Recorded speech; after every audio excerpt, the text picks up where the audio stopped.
Okay, so now we have a list of our lessons. But who needs a list of lessons? We need them to be visible in a calendar. And we're going to use the gem simple calendar that actually happens to be a really good gem, and we'll see how it can look. So we will first install the gem simple calendar, we add it to our gem file. Now we stop the server, run bundle. What's next? We can import simple calendar in our style sheets application as CSS. Let's do that. Style sheets application as CSS, import simple calendar, and we will start the server. Okay, now let's try to display some basic calendar. Now, is the server started? Yes, it is.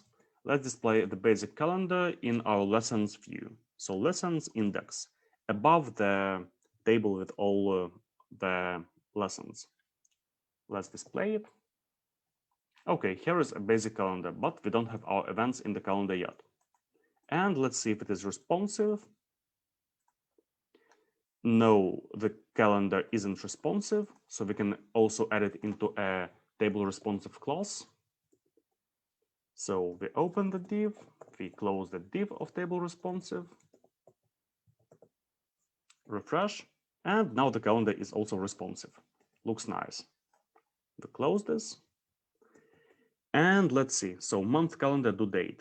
We want to display events. So let's see. Here is an example. Events are meetings, and in our case, events are lessons. We can copy this monthly calendar and customize it.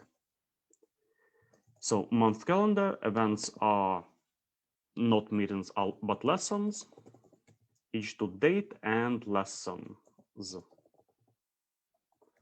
And here we'll have lessons, each to lesson. And if we don't have a lesson name, we'll have a lesson ID. Let's see if it will display us what we need. Okay, undefined method start time. Let's see what start time stands for.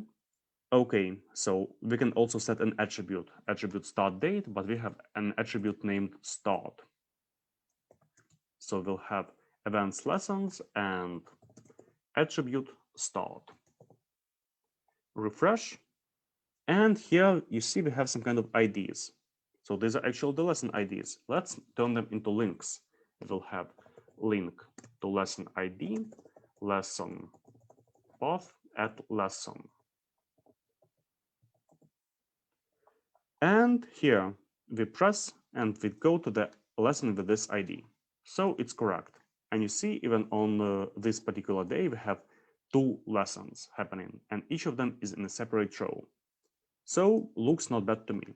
Here we basically displayed our lessons in a calendar, and you see we can go to the next month, or previous month, and so on. So looks fine.